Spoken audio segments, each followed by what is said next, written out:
First female president of the country of Georgia is in Washington, D.C. this week. Last night, she accepted the 2026 Mark Palmer Prize from the international human rights watchdog Freedom House for her work to defend democracy in her country while she was in office from 2018 to 2024.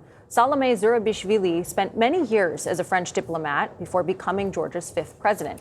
It's a figurehead role, but she used the position to advocate for Georgia to integrate more closely with the West, including to join NATO and the European Union. However, she fell out with Georgia's ruling party over its perceived tilt towards Russia following that country's 2022 invasion of Ukraine.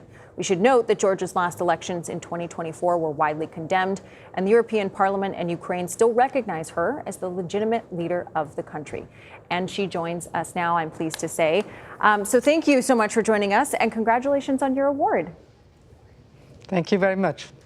So Thank you, night, but that award is not only for me, it's for the Georgians that are fighting today to preserve their independence and their choice for their future.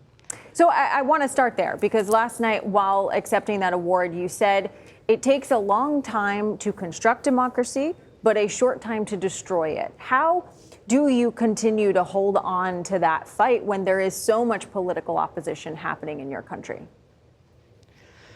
Well, there is basically a ruling regime that by now has all the instruments of power in their hands. No more independent institutions, very few free media, and many journalists that had to leave the country or are in jail, and very few non-governmental organizations, opposition parties that are tomorrow maybe will be interdicted, and some of their leaders are also in jail. So it's far, far from a democracy when we were, a couple of years ago, the one country that was considered the champion of democracy and the closest to the open doors of the European Union and eventually of NATO.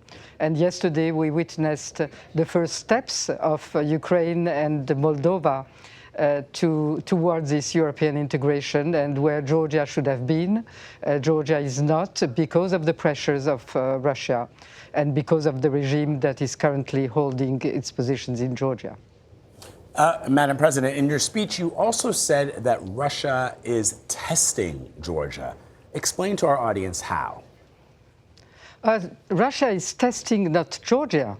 The test is ongoing, but it's testing you, all the others, because Russia has been, over the past 4 years, really losing the war in Ukraine on all grounds. What it had started to do and its objectives, nothing was met. So probably Russia will have to accept a peace deal in Ukraine quite soon. And Russia is testing how it can capture states with different methods that are not military methods, but a hybrid war. And where in this hybrid war, Russia has many more instruments, propaganda, which it knows for a long, long time, proxy governments like in Georgia, and using everything that they can use, which is cryptocurrencies, cyber security, new artificial intelligence in order to intervene in the countries. And I think that our Western partners, our European partners, should all be very wary about that and watch what is happening, because while America and Europe is very present today, and that is something that is very positive for the region of the Caucasus in Armenia and the agreement between Azerbaijan and Armenia.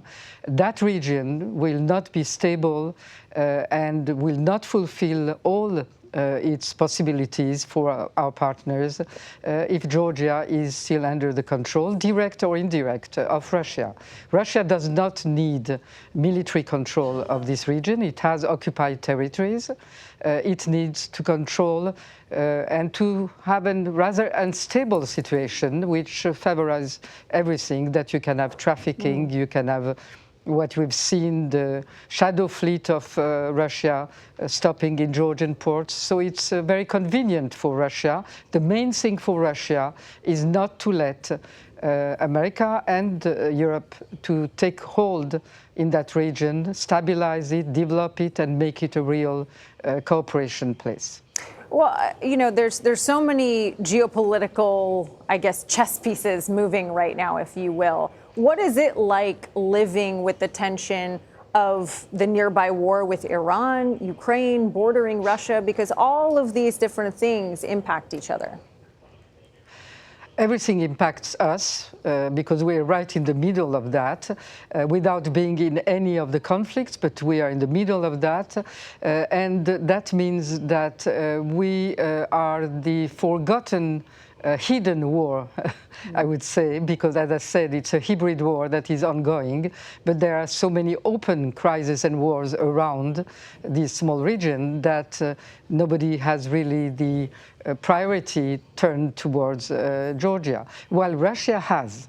Russia is on the same time, in parallel, conducting that military aggression against Ukraine and that hybrid aggression against Georgia. And it has always been testing ground for what it will do next. It has always started with doing it in Georgia. Salomé Zourabichvili, thank you so much for joining us today. We appreciate your time. Thank you.